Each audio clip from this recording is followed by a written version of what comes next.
Hi friends, welcome to Sithu's Biology. Today our topic is about types of immunoglobulins. In the previous video means yesterday, I already gave the basic introduction about the what are immunoglobulins and what are the types of immunoglobulins, how they are classified in that way. And now also I will give the basic introduction about the types of immunoglobulins. Actually, the types of immunoglobulins are classified based on the heavy chain of the immunoglobulin structure. In that way, the immunoglobulins are classified into 5 types. Yesterday I said that we kept the code that to memorize the immunoglobulins in easy type, that is the GAME, G-A-M-E, GAME D. Immunoglobulin G, it is named because of the gamma heavy chain is going to present over here. That's why this IgG immunoglobulin is named. Next, IgA means alpha heavy chain is going to present. M, mu heavy chain is going to present in this immunoglobulin. E, epsilon heavy chain is going to present in this immunoglobulin. And D, delta heavy chain is going to present in this immunoglobulin. In this way, the immunoglobulin types are classified. Before going to the properties of the immunoglobulins, let's see what are the roles played by the individual immunoglobulins. First start with the IgG immunoglobulin. Actually, the immunoglobulins are mainly present in the serum. Yesterday we already said, right? Means in the serum about 80%, about 80.0% IgG is going to present. Means in the serum 100% immunoglobulins are going to present.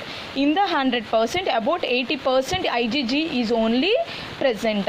The half-life means the lifespan of the IgG immunoglobulin is 23 days. Means it is going to alive in the body for about 23 days.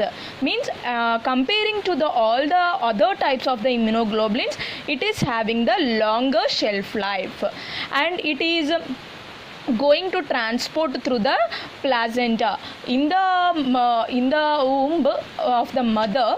From the mother to the fetus, through the placenta, this IgG immunoglobulin is going to transfer through the newborn, and it is also used to provide the natural passive immunity to the child.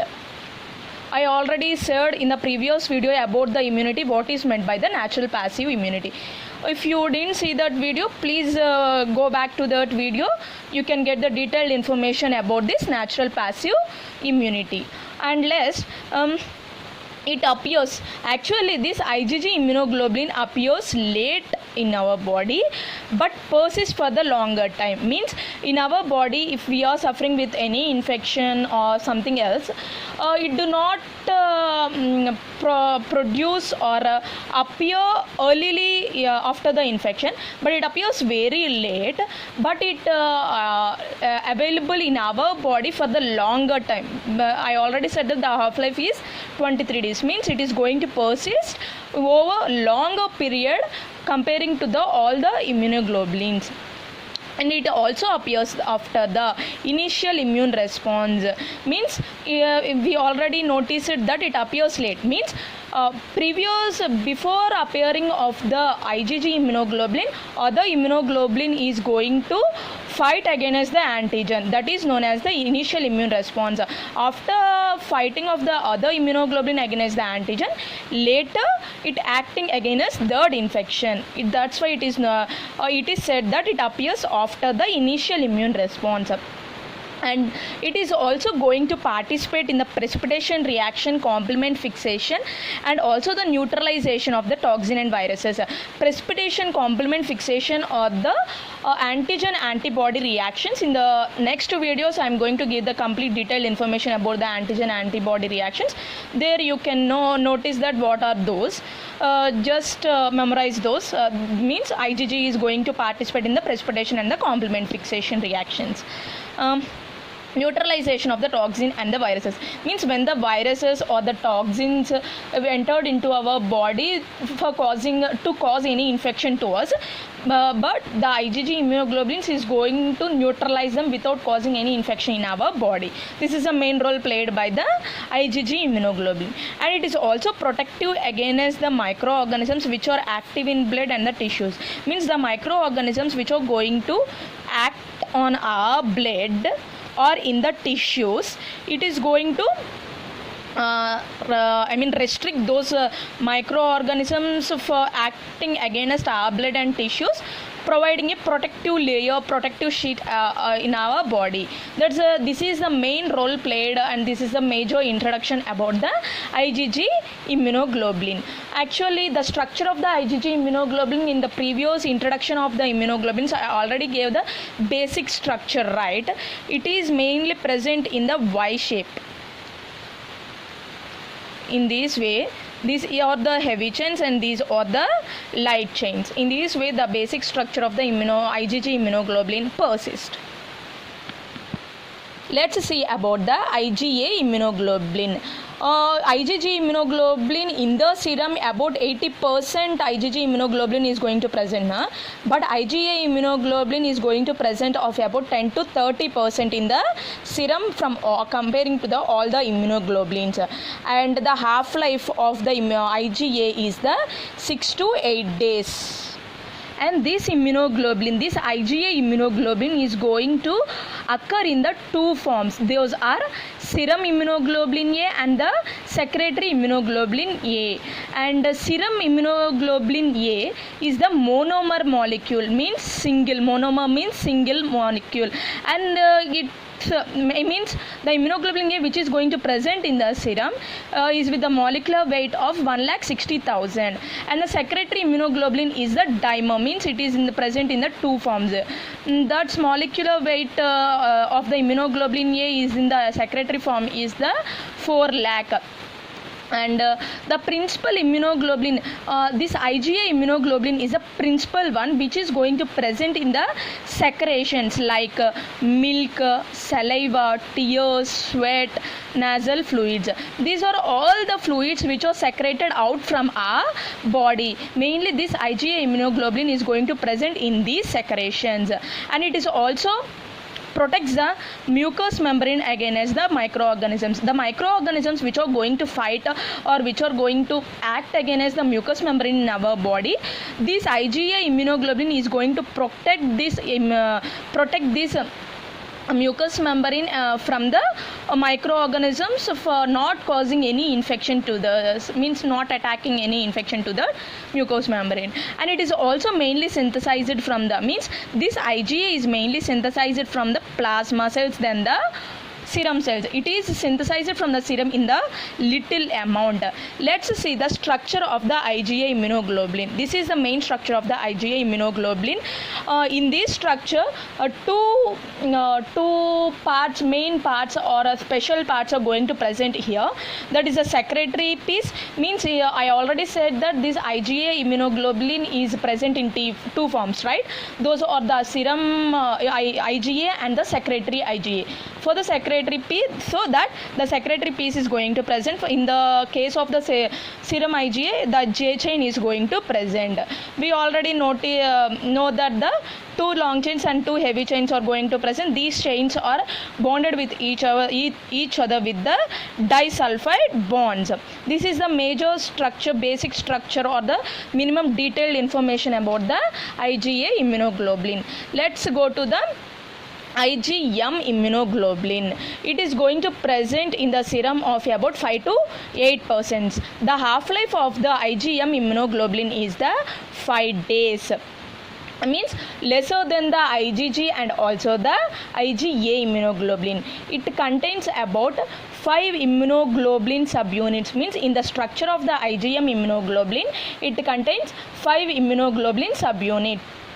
And it also contains one molecule of the J chain also in this structure, and it is also mainly distributed in the intravascularly, means inter means in between the cells, intra means in the outside of the intravascularly, and it is the immunoglobulin which is synthesized early by the fetus. Means in the fetus the immunoglobulin which is going to themselves early is the IgM immunoglobulin, and it is also appears early in the infection. I already said in the IgG immunoglobulin that the immune after the initial immune response the IgG immunoglobulin is going to appear or the persist, right? The initial immune response is the IgM immunoglobulin. When the infection is entered into attacked in our body, at the first the IgM immunoglobulin is going to fight against that infection. After the fighting of the attacking of the IgM immunoglobulin, later the IgG immunoglobulin is going to fight against that infection. The IgM antibodies, actually the IgM antibodies are short lived. We already said that the half life of the IgM is the 5 days. So because of the short lifespan, these are present in the serum. Means if the person is suffering with any infection, those person blood sample is subjected for the any test, there the analysis was done about the immunoglobulins. If the person is having the highest amount of the IgM immunoglobulin, means it is reported that that person is suffering with the infection. Means the presence of IgM immunoglobulin in the serum indicates the infection. And Ig is the newborn indicates infection. If the newborn child is having the highest amount of the IgM immunoglobulin, the newborn child also reported as an infection, reported as those in people or child is suffering with an infection. And it is also providing protection against the blood invasion microorganisms. Means the microorganisms which are going to entered into our blood to cause the infection, those are known as the blood invasion of microorganisms. Means this IgM antibody or the immunoglobulin is going to give the protection to our blood for not invading any microorganism into the blood. This is the main role played by the IgM immunoglobulin. Let's see what is the structure of the IgM immunoglobulin. I already said that the IgM immunoglobulin contains 5 immunoglobulin subunits. Ignore my diagrams, I just draw it roughly. Means these are the 5 subunits. This one is a one subunit. 1, 2, 3, 4, 5. 5 subunits are there. In each and every subunit, 2 heavy chains and the 2 light chains are going to present. In the center of these subunits, J chain is going to present. This is the major structure of the IgM immunoglobulin. Let's go to the IgE immunoglobulin. In the serum, it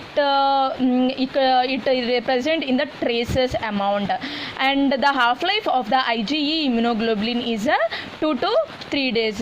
This IgE immunoglobulin is the heat labile, means heat sensitive. It cannot tolerate the heat, high temperature conditions. If it is suspect that it is in the higher heat concentrations, it destroys its life.